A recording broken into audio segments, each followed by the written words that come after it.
नमस्कार मित्रांनो, हा आपला फुलेकृपा डॉलर हरभऱ्याचा प्लॉट आहे.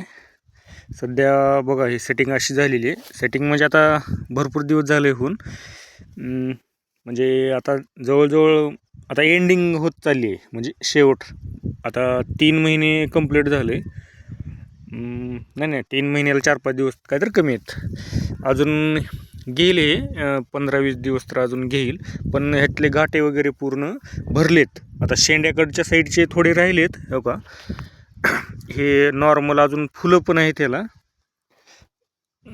हो का. हे शेंड्याकडचे जर फुलं याचं रूपांतर आता नॉर्मल सध्या घाट्यामध्ये हुलले, पण खालचे घाटे जे मोठे भरतात, खालच्या साईडला घाटे लवकर भरतात आणि शेंड्याकडल्या साईडचे जे राहतात मग ते शेंड्याकडले घाटे आपल्याला भरण्यासाठी आहे ना, याच्यामध्ये आपल्याला नॉर्मल हलकं पाणी द्यायचं आहे आणि त्याच्यामध्ये बोरॉन आणि 0050 या 2 औषधाची म्हणजे खताची आपल्याला फवारणी करायची याच्यामध्ये. म्हणजे शेंड्याकडले जे फुलं निघलेलेत त्या फुलामध्ये लहान घाटे असतात, ते घाटे पण भरतात. आणि हलकं पाणी का बरं म्हणतोय, जास्त पाणी दिलं की मग हरभरा म्हणजे ते पण फुलं गळतात, मग ते जे शेंड्याला लागलेत ना ते पण गळून जातात. शक्यतो शेंड्याकडले फुल काही आपल्या पदरात पडत नाही, कारण ते गळूनच जातात. एका फांदीला जवळजवळ 10-12 घाटे जर बसले तर भरपूर होते. तर 10 सरासरी धरून चला तुम्ही.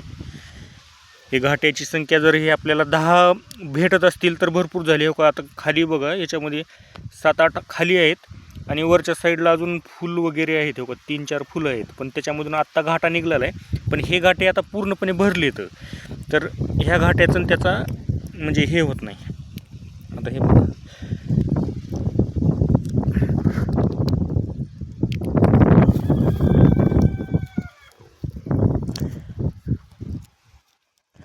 घाटा पूर्णपणे भरला आहे आता. आणि लागण पण सध्या अशी आहे, बऱ्यापैकी लागण आहे. आपण एवढं पण लक्ष नाही दिलं बरं का. याचा एकतर शेंडा खुडणी झाली नाही, नंतर आपली पेरणी केल्याच्या नंतर आपण म्हणजे जरा वापण्याला हे एकदम संवेदनशील आहे, ह्याला जरा वल बरीच पाहिजे असते. खाली वलवून वरून पण पाणी द्यायचं काम होतं. आम्ही पुन्हा खाली म्हणजे वल्ल करूनच पेरलं होतं, पण वरून आपण याला पाणी दिलं नव्हतं, त्याच्यामुळे काही बी तसेच राहिली. पण मर वगैरे झाली नव्हती. आपण टोकन पद्धतीने केलं होतं. एका ठिकाणी 1 ते 2 बी असे पडले होते आपले, पण तरी छान आलं आहे बरं का. असं काय हे नाही, फक्त म्हणावं तेवढी तर फूट कमी वाटते. फूट म्हणजे आपण शेंडा घेतलाच नाही याचा, आणि याला जरा शेंडा खुडला पाहिजे. तरी पण आहे ना, हे लक्ष करायचे बुडं किती मोठी झालीत बघा.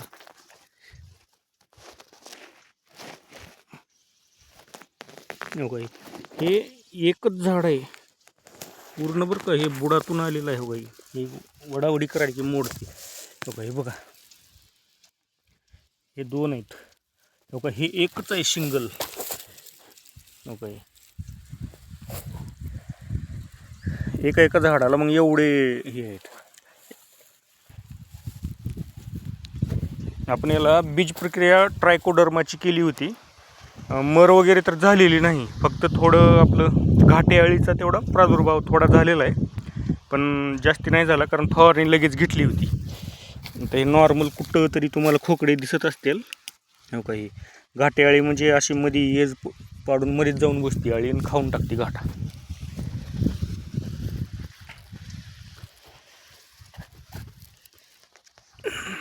आणि बाजारामध्ये याला भाव भरपूर राहतो बरं का.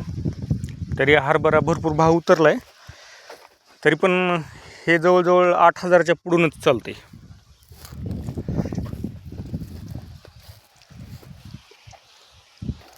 आणि असं काही विषय नाही बरं का दुसरा हरभराने याच्यामध्ये. तेच आपलं संगोपन आहे, म्हणजे आपण जे दुसरे हरभरे करतो जॅकी दप्तरी, तसंच आहे फुलेकृपाला पण.